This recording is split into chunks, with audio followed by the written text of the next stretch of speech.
Notre média accompagne tous ceux qui se préparent, qui vivent ou qui ont vécu la mobilité internationale. Déjà 2000 interviews disponibles sur françaisdanslemonde.fr. Je suis Gauthier Saïs et j'ai le plaisir de passer 10 minutes avec Marie Finling, direction Madrid. 10 minutes. Le podcast des Français dans le monde. françaisdanslemonde.fr. Bonjour Marie. Bonjour Gauthier. Et ben voilà, toi tu écoutes les podcasts de la radio des Français dans le monde et aujourd'hui tu es dedans. Exactement, je suis hyper contente, hyper fière et comme je te le disais, franchement j'adore ce que tu fais. Donc merci beaucoup pour tous les Français. Eh ben merci beaucoup, je le fais comme je le dis souvent avec passion, avec des métiers et des pays et des histoires incroyables à chaque fois. Et on va ensemble parler d'un sujet qui peut être difficile, mais tu as eu une super idée, donc on va l'éclairer sur ce média. D'ailleurs, je salue au passage l'association Mazette, basée à Madrid, c'est là où on se retrouve aujourd'hui, qui nous a mis en relation. Et j'ai le plaisir d'interviewer les différents membres de cette association, un réseau de francophones basés en Espagne. Marie, on va parler de Ensemble, un soutien psychologique aux troubles de la fertilité dans un instant, mais revenons sur l'île de Ré. Tu es rétaise, donc j'apprends, tu vois, encore quelque chose. Tu es rétaise, tu commences ta vie sur cette île. Il n'y a pas grand monde sur cette île qui vit vraiment. Non, il n'y a pas grand monde. Il y a beaucoup de monde l'été. Donc la population, elle est multipliée par 10 l'été. Et ce qu'on ne sait pas, souvent, c'est que sur l'île de Ré, il y a aussi une grande prison. Ah ouais. Voilà, donc c'est une île à la fois... Mais t'étais dans le village ou t'étais dans la prison, toi? Dans le village, mais donc c'est à la fois un lieu de vacances et de pénitence. Ouais, c'est un peu des vacances aussi, cela dit, hein, du coup. Tu vas faire tes études à HEC Paris, et c'est là que tu vas pouvoir commencer différentes expériences à l'international, avec en 2009 Hong Kong. Un Hong Kong qui a bien changé depuis, tu gardes un peu contact avec des amis là-bas ? Non, et la réalité c'est que je n'ose pas y retourner. En fait, j'ai connu Hong Kong dans ces belles années et j'ai peur de ce que je pourrais y trouver. Donc je garde ce souvenir peut-être de paradis perdu. Tu fais jeune fille au père à New York. D'ailleurs, quelques années plus tard, tu vas rencontrer un Franco-américain qui va devenir ton mari, ce qui te permet de faire de jolies vacances aux US. Exactement, je rentre de Californie. Pas con. Et puis Saint-Pétersbourg également, encore un endroit, décidément, tu choisis des endroits où on a difficulté à y aller en 2024. Tu vas vivre une expérience en Russie, une jolie ville. Alors une jolie ville, le centre de la ville est joli, les alentours un peu moins. Mais un bon souvenir, la Russie ? Ah ouais, un magnifique souvenir. À nouveau, je suis ravie d'y être allée à ce moment-là. Et j'espère que je vais pas porter la poisse à Madrid. Parce que... Expat à Madrid, fuyez, il va se passer quelque chose. Tu vas bosser à Londres dans le domaine du luxe, l'amélioration de l'expérience client. Puis tu rentres en France pour travailler dans des boîtes où tu vas rester finalement en relation avec l'international, notamment voyager au Mexique, Taïwan, à Séoul. Tu vas bosser dans le retail de l'immobilier et donc tu vas beaucoup fréquenter l'Europe et les USA. T'as beaucoup voyagé, hein ? Ouais, énormément. Et puis un jour, ton mari rentre à la maison avec une proposition de poste, direction Madrid. Ça t'a plu tout de suite ? Oui, alors on a cette spécificité avec mon mari de prendre des décisions très rapidement et sur des coups de cœur, intuition. Et Madrid, j'ai fermé les yeux, j'ai vu le soleil et je me suis dit c'est parti.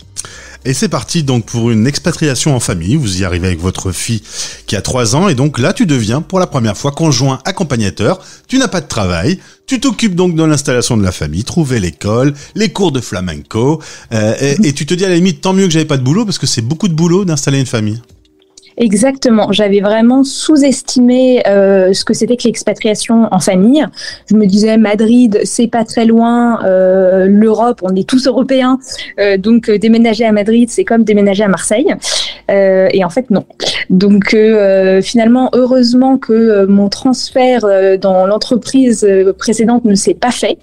Ça m'a donné l'opportunité de prendre le temps de nous installer et notamment de rencontrer Circé et Mazette. Et on salue du coup cette asso, puisque tu fais partie de cette association avec Ensemble.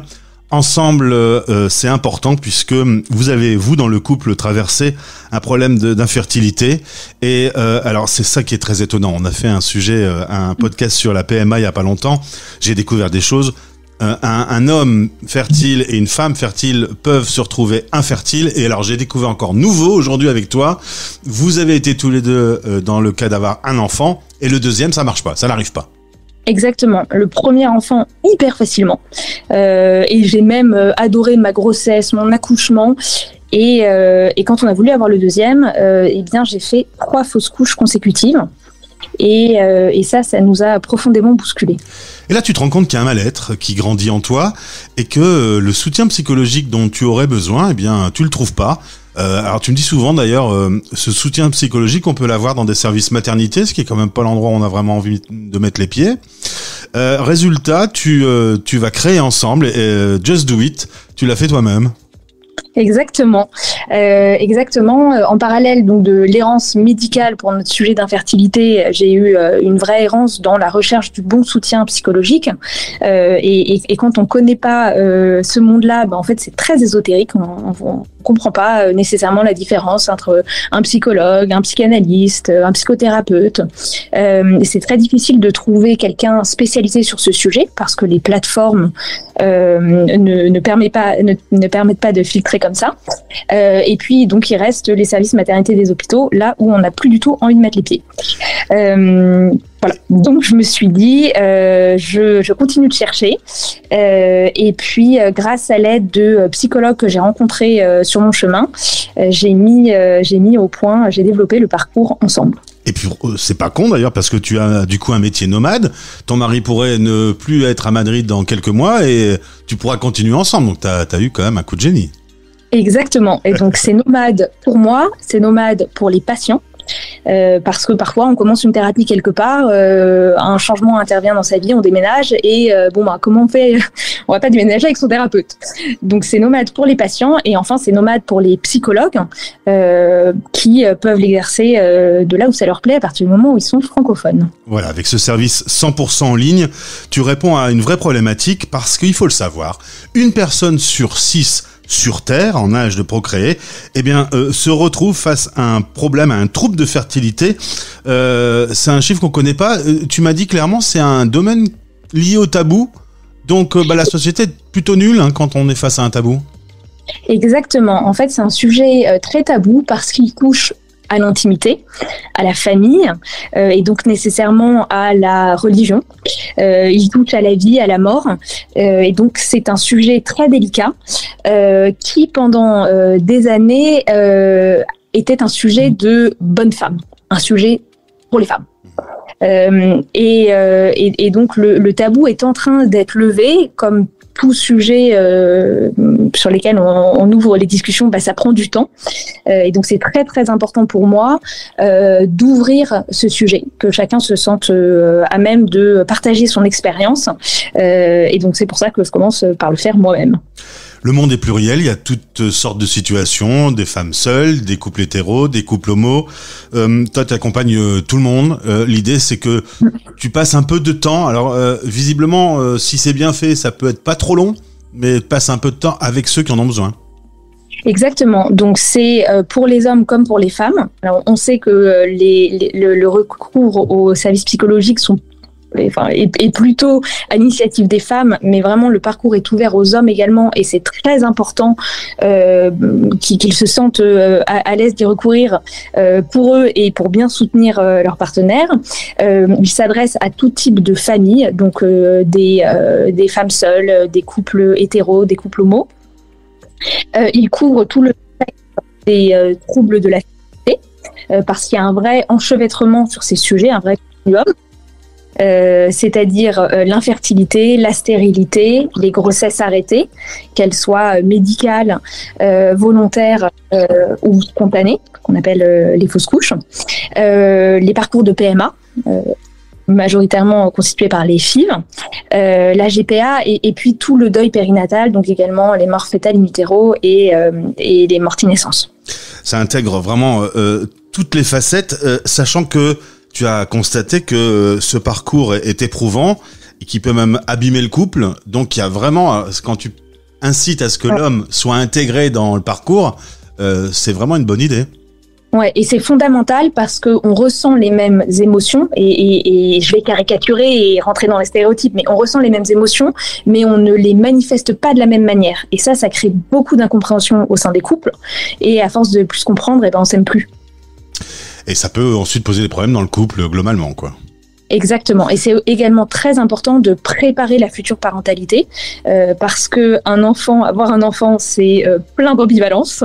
Et donc, dans ces moments difficiles, on a tendance à sublimer ce que va être l'arrivée de l'enfant. Et donc, ça peut être d'autant plus difficile à vivre quand on a connu un parcours en amont accidenté. Et donc tout le monde s'y intéresse, ça donne le nom Ensemble, puisque c'est un sujet à traiter ensemble. C'est ça, ensemble avec son entourage, ensemble avec les professionnels de santé, ensemble avec son système de soutien. Il faut sortir de l'isolement, de la solitude, du silence et vivre ça ensemble.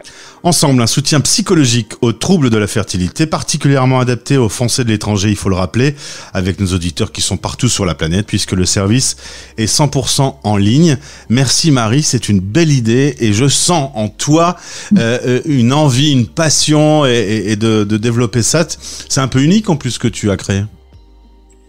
Oui, alors les solutions on appelle ça PsyTech, donc qui vraiment allie le meilleur de la psychologie et de la technologie, se développent.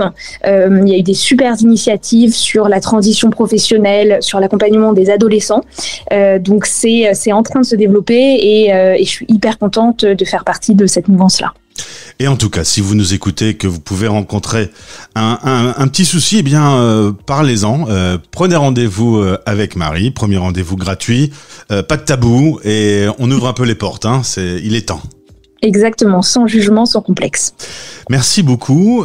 Tu m'as quand même dit ici il fait beau à Madrid, en rappelant que moi, dans mon pauvre nord de la France, il ne faisait pas beau. On le disait pendant l'interview, aujourd'hui Madrid, ça pourrait être autre chose, il y a des envies ? Il y a des envies, il y a plein d'envies, il y a plein de rêves de voyage, mais franchement, je suis en train de tomber amoureuse de cette ville. Ah, très bien, à suivre en tout cas. Ce sera peut-être l'île de Ré, ce sera peut-être Los Angeles, ou Madrid, c'est très bien. En tout cas, tu as choisi des destinations plutôt sympas. Ensoleillées. Au plaisir, les liens pour accéder au site de Marie sont dans ce podcast. À bientôt. Merci pour tout. Français dans le monde. Français